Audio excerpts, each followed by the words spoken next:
নমস্কাৰ সকলোকে স্বাগতম জনাইছোঁ আৰু আজি ভিডিঅ' দিবলৈ নাপালোঁৱে দিনটো পাৰ হৈ গ'ল আৰু মানে আজি ভাইটি আহিছিলে ৰাতিপুৱাতে পালেহি গ'লগৈ বাৰু যিহেতু গুৱাহাটী খানাপাৰাত মিটিং আছিলে মিটিঙলৈ বুলি আহিলে আৰু দিনত খাই বৈ মিটিঙলৈ গ'লগৈ আৰু এতিয়া ৰাতি বাছত যাবগৈ সেয়েহে দিনটো মানে ব্যস্ত থকা হ'ল আৰু ভিডিঅ' দিবলৈ সময়ো নহ'ল আৰু মানে কি হ'ল ভাত পানী খাই অকণমান শুলোঁ আৰু এলাহো লাগিলে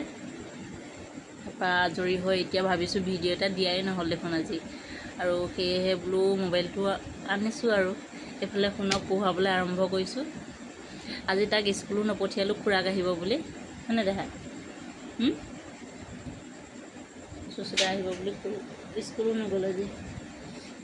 আৰু স্কুল যোৱা হ'লে চাগে লগ নাপালেওহেঁতেন ইফালে সি স্কুলৰ পৰা অহা টাইমলৈ মানে তাৰ যাবই হ'ল সেইকাৰণে তাক স্কুল নপঠিয়ালোঁ আৰু